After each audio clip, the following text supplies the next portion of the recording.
তো কি বর্ষাকালের জন্য হেয়ার ফলের সমস্যায় ভুগছে? হেয়ার গ্রোথ তো হচ্ছেই না, সাথে অতিরিক্ত চুল আপনাদের কমে যাচ্ছে, হেয়ার ফল হয়ে যাচ্ছে। তো কি করে আপনাদের হেয়ার ফলের পরিমাণ কমাবেন এবং হেয়ার গ্রোথের পরিমাণ বাড়াবেন, তার সাথেও একটা ঘন চুল আপনারা কি করে অধিকারী হবেন, সেটাই আজকে আমি আপনাদের ভিডিওর সাথে। নমস্কার, আপনাদের নতুন ব্লগে সকলকে স্বাগত।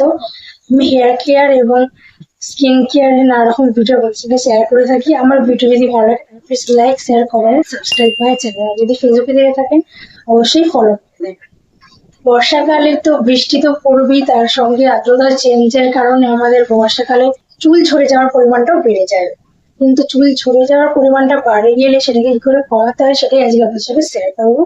ঘরোয়া কিছু জিনিস আমি এখানে ইউজ করবো যাতে আপনাদের বাজেটটাও ঠিক থাকে আর আপনাদের হেয়ার ফলের পরিমাণটাও কমে, হেয়ার গ্রোথটাও বেড়ে যায়। আজকে আমি শেয়ার করবো এরকম একটা হেয়ার টোনার, যেটা বর্ষাকাল হোক, গরমকাল হোক বা হোক শীতকাল, সব কটা ওয়েদারই আপনাদের যাদের হেয়ার ফলের সমস্যা বা হেয়ার গ্রোথের সমস্যা হচ্ছেন সমস্যা ঠিক করতে সাহায্য করবে। আমরা সবাই বর্ষাকালে কম বেশি একটু হেয়ার ফলের সমস্যা পড়ি। আর্দ্রতা যেহেতু চেঞ্জ হয়ে যায়, প্রচুর পরিমাণে বৃষ্টির কারণে আর্দ্রতা চেঞ্জ হয়ে যাওয়ার কারণে আমাদের হেয়ার ফলের সমস্যাটাও আমাদের অতিরিক্ত বেড়ে যায়। তো সেইটাকে কি করে কন্ট্রোল করবো সেটাই আজকে আমার মেন। আমি বলেছিলাম যে বর্ষাকালে কি করে আপনাদের হেয়ার ফল কন্ট্রোল রাখবেন এবং হেয়ার গ্রোথ বাড়াবেন, সেই সমস্ত স্টেপ বাই স্টেপ একটা একটা করে ভিডিও শেয়ার। তো আজকে আমি আপনার সঙ্গে এরকম একটা হেয়ার টোনার শেয়ার করবো।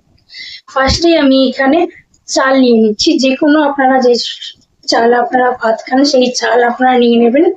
সেই বেশি লাগবে না, 1 মুঠো চাল নিয়ে আমি এখানে নিয়েছি, দেখিয়ে দিচ্ছি সেটা। ওই চালটা নেব, তার সাথে আমি 2 চামচ মতন ফ্ল্যাক্স সিডস মানে তিসি বীজ আমি এখানে ইউজ করেছি। তিসি বীজ আমাদের হেয়ার গ্রোথে প্রচন্ড ভাবে ভালো কাজ করবে। এর সাথে আমি এখানে অ্যাড করছি লবঙ্গ। লবঙ্গ আমাদের হেয়ার গ্রোথ করতে সাহায্য করবে এবং তিসি বীজ আর লবঙ্গ হেয়ার ফলের সমস্যা সেটাকেও কমাতে সাহায্য করবে। এর সাথে আমি মেথি নিয়ে নিই। মেথিটা আমি পরে অ্যাড করেছি, তো সেইগুলোকে নিয়ে ভালো করে মিক্স করে আমি জল দিয়ে 2 কাপ মতন জল দিয়ে আমি রেখে দিয়েছি ওভারনাইট স্যুপ করার জন্য। এটাকে আমি নেক্সট দিন আমি এটাকে ভালো করে মিশিয়ে ভালো করে এটাকে ফুটিয়ে নেবো জলের মধ্যে। বেশ ভালোভাবে অনেকক্ষণ ধরে ফোটাবেন যাতে সব এই গুডনেস গুলো ট্রান্সফার হয়ে যায় জলের মধ্যে। দিয়ে সেটাকে ঠান্ডা করে ছেঁকে নেবেন, ব্যাস হয়ে গেল আপনাদের ঘরোয়া পদ্ধতিতে একটা খুব কম ইনগ্রিডিয়েন্টস এবং কম খরচের মধ্যে ভালো একটা হেয়ার টোনার। দেখুন, বাইরে যে সমস্ত হেয়ার টোনার গুলো পাওয়া যায় সেগুলো কিন্তু এই সমস্ত প্লাস কিছু কেমিক্যাল দিয়েও বানানো থাকে। তো সেইগুলো ইউজ না করে আমরা যদি ঘরোয়া পদ্ধতিতে কিছু জিনিস ইউজ করে কিছু কম খরচে একটা ভালো হেয়ার টোনার আপনারা ব্যবহার করতে পারি, তাহলে তো খুবই ভালো হয়, তাই না?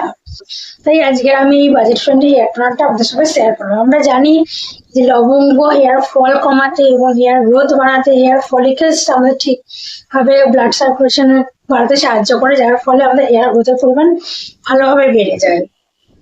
আর তিসি বীজ আমাদের হেয়ার সিল্কি যে ব্যাপারটা সেটাও কিন্তু করতে সাহায্য করে। আমি কিন্তু এটা স্ক্যাল্প থেকে পুরো হেয়ার লেন্থ অব্দি আপনারা এটা লাগাতে পারেন, শ্যাম্পু করার আগে লাগাতে পারেন বা এমনিও আপনারা নর্মাল চুল ধোয়ার আগে, নর্মালি শ্যাম্পু যদি নাও পড়ে চুল ধোয়ার আগে আপনারা লাগিয়ে রাখলেন, 1 ঘন্টা মতন রাখলেন, রেখে একটু হালকা আঙুলে দিয়ে স্ক্যাল্প ম্যাসাজ করে নিলেন, দিয়ে তারপরে এটা নর্মাল জলে ধুয়ে নিতে পারেন। এবার যাদের মনে হয় যে না শ্যাম্পু করাটা খুবই প্রয়োজন, তাহলে আপনারা একটা মাইল্ড একটা শ্যাম্পু, সালফেট ফ্রি এবং প্যারাবেন ফ্রি শ্যাম্পু অবশ্যই ইউজ করবেন, দিয়ে ভালো করে চুলটা ধুয়ে।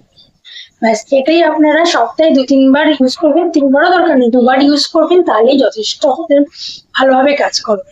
সামনেই পুজো, পুজোর আগে যদি ভালো একদম ঘন চুল আর একদম হেয়ার ফল যাতে কমাতে চান, তাহলে এই হেয়ার গ্রোথ টনিকটা আপনারা ব্যবহার করতে পারেন। আজকের মতন এইটুকুনি।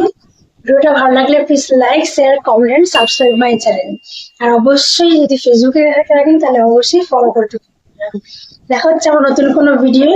সবাই ভালো থাকবে, সুস্থ থাকবে। অবশ্যই কমেন্ট করে জানাবেন নতুন কি ধরনের ভিডিও দেখতে চাইছেন, আমি সেই ধরনের ভিডিও বানাবো। নমস্কার।